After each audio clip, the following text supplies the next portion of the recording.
Hey guys, FilthyRobot here, bringing you another guides, tips, and tricks video. Couldn't resist with this one. This time, I'm answering the question of how do you stay motivated in life? All right, let me just give this some context. I'm really not a person to give out unsolicited advice, particularly to strangers, particularly in a context that I don't really think you can give advice in. But I had a question from a long time viewer and supporter of my channel, someone who's been around for a long time, part of this experience for me, and they asked that question, how do you stay motivated in life? And I may be misinterpreting, but my interpretation of that was, here's a question coming from a place of pain for somebody.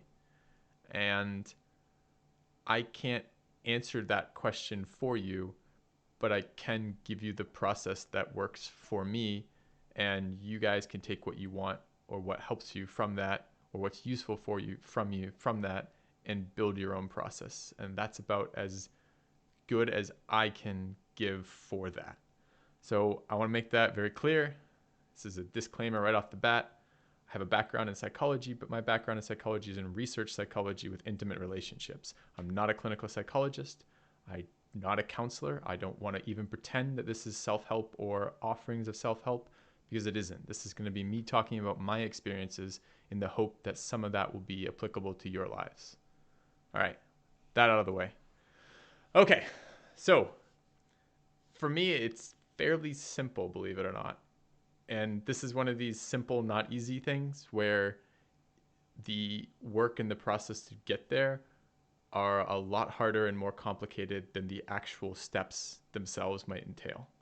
So for me, it really breaks down to three things. The first is know yourself. And this is an iterative process. And you're gonna hear me say that a couple times in this video because life gives you experience, teaches you things, gives you time to learn about yourself, gives you time to change. And that's always going to be iterative. It's always going to be you're there and then you realize you're not there and then you need to change and then you need to improve and fix your model and change your decision-making process for that, et cetera, et cetera, et cetera.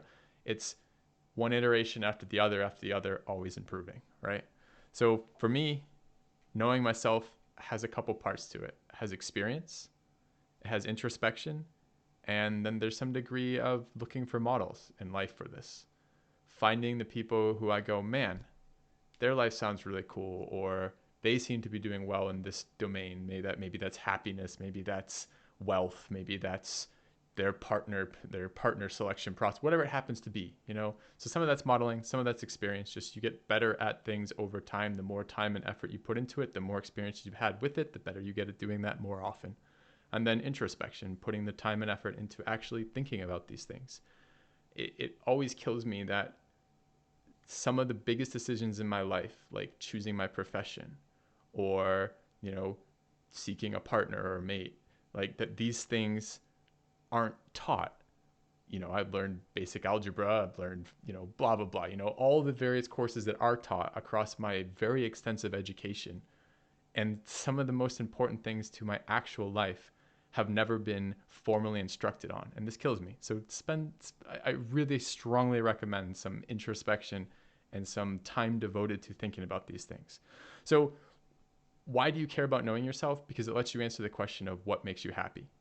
And I know that feels kind of like a cop-out. Well, if you're trying to answer in a couple steps, how do you make your life happy? Knowing what makes you happy seems like that's the answer to all of it right there. But it's not quite. But if you don't know this, how do you progress? So if you go, I'm sitting here right now, unhappy. I don't like my life, but I don't know what I want, and I don't know what would make me happy. How do you get from where you are now to where you want to go? You have to have some indication, some idea of what that direction is going to be. And the way to do that is from what I've just talked to you about: experience, thinking about it, putting the time into it, looking for the things that the types of people that you think would make you happy and what they're doing to make them happy. So what makes you happy? Make a bloody list. Like, not joking. Go sit down, go write on a piece of paper. What are the things that I think I want in my life? What are the things that I think are missing that I'm not happy with? What are the things that I would like to have in that? Test it, refine it, do it again, etc. All right. So again, for me, I'm trying to use this as my process, talk to you about my process, and then try to give you examples that work with that. For me, I'm a hedonist. I like good food. I like good drink. I like good sex. I want to have a comfortable home. I want physical closeness. I want deep personal connections. I want a loving partner. I want interesting experiences. I want to be engaged. I want to have a community, and I want to be going somewhere in life. I want to be improving in my life. I want to see that across time, things get better for me. These are the types of things that over time I have worked out are things that I care about and want for me.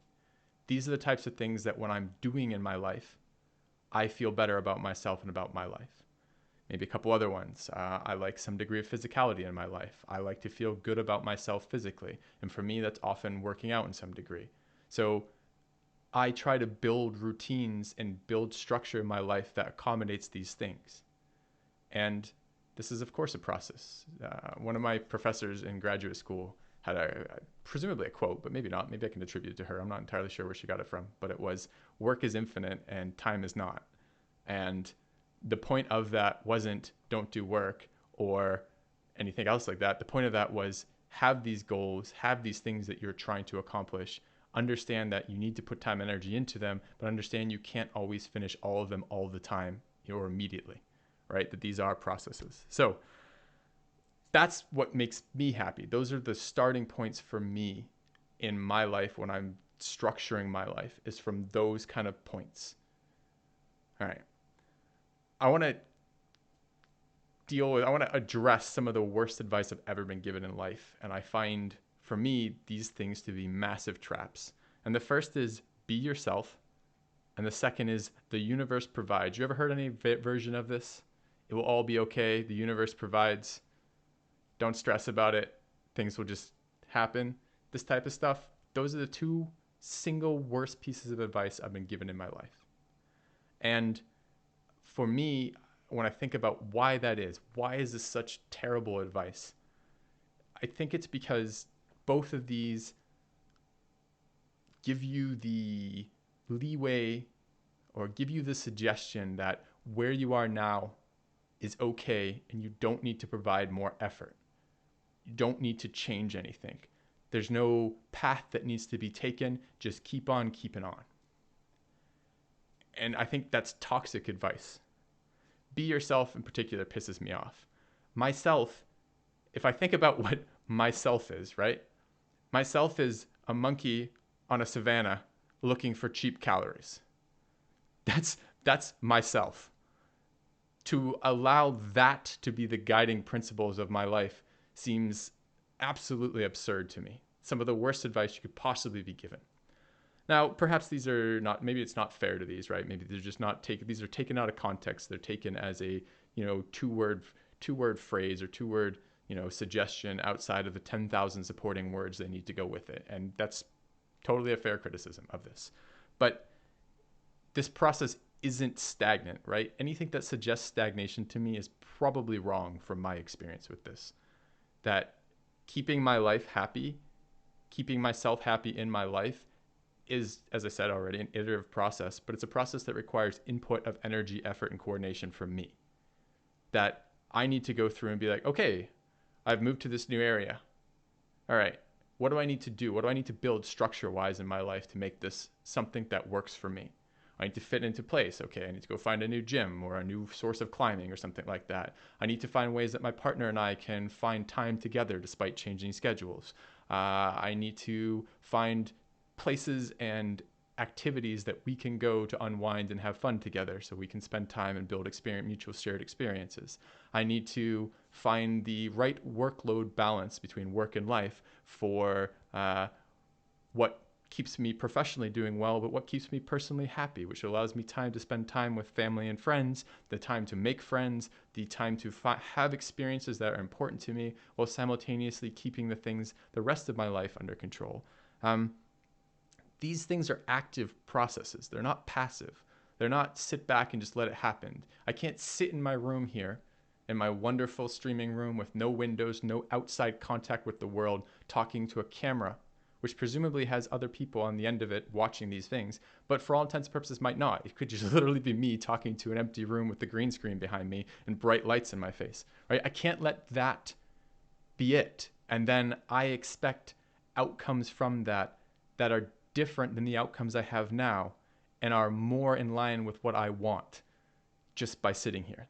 That isn't real. That isn't reasonable. That's not how things work. You don't get your outcomes without putting in the stuff ahead of time except by blind chance, and you can't count on blind chance to sort that out for you. You need to go make these things occur. So know yourself. Step 2 for me is make a fucking plan. The universe doesn't provide. It's not good enough to just be yourself. Once you've identified what you want, fill in the intermediary steps between where you are now to where you want to go with that. So, all right, you want to start streaming. Okay. I've heard this. I've heard this from a lot of people. Done it myself, painfully, slowly, with lots of missteps, lots of emotional turmoil, lots of ups and downs. All right. Well, outline the steps. Figure out what those steps are. Maybe some of those steps are you talk to someone else who's already done it. You figure out what it actually entails. You purchase the equipment. You figure out how you're going to set your channel apart from someone else's channel. You figure out the time that you can commit to it. You figure out how to build that life balance of, you probably presumably have a real job, and now you're also going to be streaming, and you also have a family that you need to take care of and commit to and spend time with. Balance these things out. Make your list, make your plan of your action plan of how you're going to get from where you are now to where you want to go. And again, it's iterative. You're going to fuck up on your plan. You're going to make missteps on that. You're going to take the wrong path. All right, that's fine. Sit down, revise your plan, make it better, work at it until it works, then improve it again, because this is life. This is the process of how life is. Next step. Well, one more kind of set of thoughts to go with that. I think this one sometimes people are resistant to. They'll make a plan and then do something about it, because I think there's a lot of things that get in the way. There's sunk cost fallacy, there's inertia, there's just plain laziness sometimes. It's easy to drift along, coast along in the trajectory you're already in. I always think of this internally as inertia, right? It's this resistant to change, right? Like, I can just coast along doing whatever I'm doing already and just let that lead me where it leads me. But again, it's that passivity. It's that lack of influencing my own life towards the directives or goals that I want. It's not creating outcomes that I want because I'm not influencing the things that lead to those outcomes. And this one, again, it takes some time to identify what is that? What is a pattern and a routine that is advantageous and comfortable and useful versus a pattern and routine that's comfortable but ultimately not useful for your life? That will be on you to figure that out, but for me, that was worth identifying. Number 3 here is do the damn work. Be realistic in this. This is the work is infinite portion of it. You can't, if your goal is to become a successful streamer, that's not going to happen overnight unless you're extraordinarily lucky. It's not going to be something that is done. And it's not something you can just spend the hours on. This isn't leveling up in a game. It's not that I can just grind it out for 60 hours and be done. This is something that takes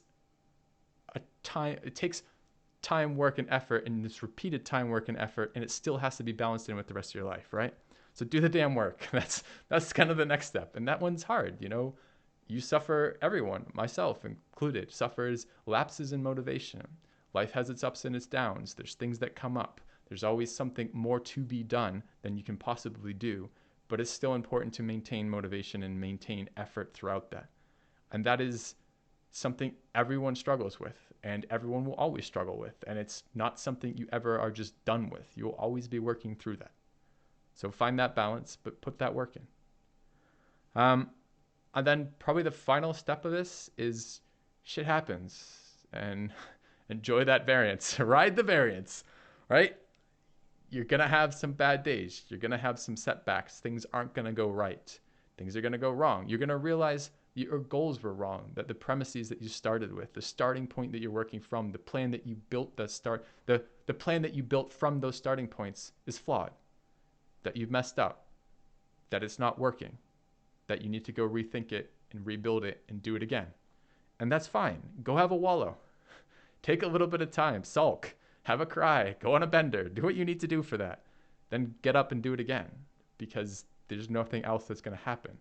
I'm a hedonist, I'm an atheist, and I am a logical guy. This is my life. This is it. So the outcomes for me are literally the most important thing in my life in some sense of it, right? Because I get this one shot at what I want to, at my experience. My experience is finite, right? I'm 34 now. My average projected lifespan as a male is like 76, lower, something around there, 70 somewhere, right? I'm about halfway through, if we think of it that way.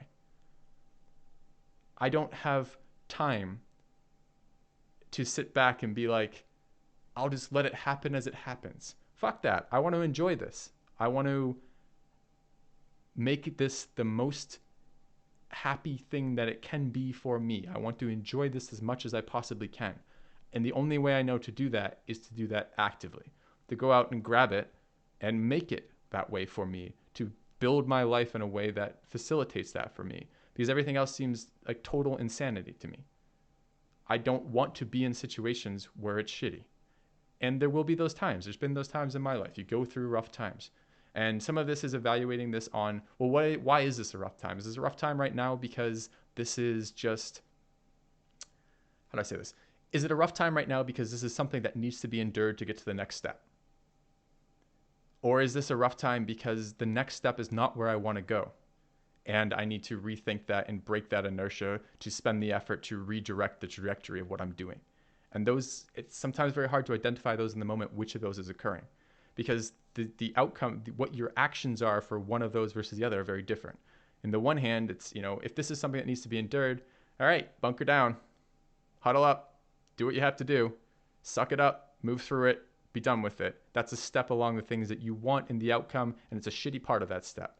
I'm thinking like my brother, he's an engineer, and when he was getting his, I think they call it a PET certification, something like that.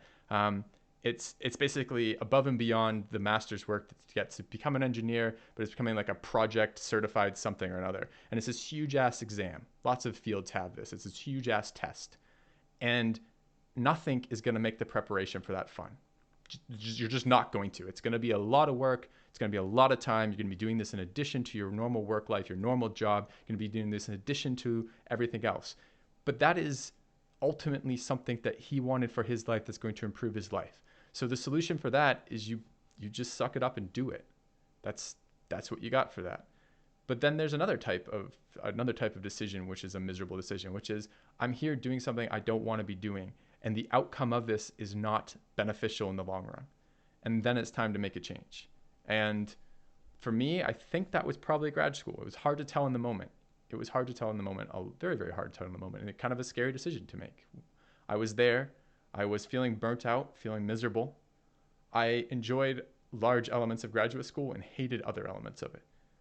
And in the moment, it was very tricky to say, is this something that just needs to be endured and sucked up so I can move through it, finish, and leave with my degree and go on to do something with that? Or was this something that I needed to change in my life to go after something that I wanted more? And these are not simple decisions. It's not just you're going to know one way or the other. These require introspection, talking it out, getting advice, just having that time to build that decision up. And you might be wrong. You're going to make wrong decisions. You will make decisions where you're like, shit, that was a mistake in retrospect. If I could go back to previous younger Filthy and shake him and be like, don't do that. You don't know what you're doing. Well, great, but I can't. That's not how it works. You're going to mess up. And then that's just the iterative process again. Okay, you messed up. You're now in the new situation. What's the best way to maximize happiness from this new position? How do I structure and build and plan from here to go to where I want to be from now? All right. I really struggled whether or not I wanted to do this video. This is very different than normal content I normally produce. I'm normally a fairly flippant and sarcastic guy, and this is very kind of serious and deep for a moment. And it's tough to tell if I'm just blowing smoke up my own ass on this one, right? Like if this is actually something that means anything, or if this is just me deluding myself for that. But for me, the tipping point in doing this, the motivation for doing this was that a long-term member of my streaming community seemed to be struggling and in pain. And I can try to address that on a moment to moment in chat, but it's not the same. Like my attention is divided. There's things happening. Chat moves on. The day moves on. And this has just kind of been percolating in the back of my head, thinking about this a little bit from the last couple of weeks that this has happened from then. And I don't know if this is going to be helpful for you guys. As I said at the beginning of this may not apply to everybody, but this is how I think about my life. And this is what has gotten to me where I am. And it's not like I'm the most successful guy ever, but I lead a life that I enjoy and a life that I'm happy with a partner who I love and care about and I'm very happy with, in a job and profession that I love and I'm very happy with, and am still progressing upwards in the trajectory of how I see things going for me and continue to think this way. So again, I'm not the most successful guy out there. There's people with much bigger channels and much happier lives, probably, presumably, doing much better things, I'm sure. But I like my life, and I'm very happy with my life, and I'm very content with my life. And if I can show you how I got there for me and help give you tools for you to get there for you, then that's a pretty great thing from my perspective. So anyways, guys, please don't judge me too harshly on this one. I really considered not doing it. I even put on headphones to feel more comfortable. I'm not joking, because when I record on my own, I don't actually have to wear headphones. There's no other sounds that interfere with that. But when I look at my own picture in the camera as I'm recording this, it feels weird not to be wearing my headphones. So I was a little bit nervous going into this. Please let me know what you think. And if any of you guys in my community and my channels are sitting there suffering, hurting, I hope this helps just a little bit, and I hope you go and find what you need to do for that. And you may not be able to do this on your own. This may require the input of your communities. It may require the input of professionals. There are people to help with these things, and I do not even want to pretend this is supposed to replace that. But this was the answer to the question of what keeps me motivated and what keeps me going in my life. And I think this is about the best I can do with that. Anyways, guys, thank you very much for watching. Hopefully some of you found this helpful, and hopefully it wasn't too fucking pompous and condescending. So cheers, guys. See you soon. Thanks for watching.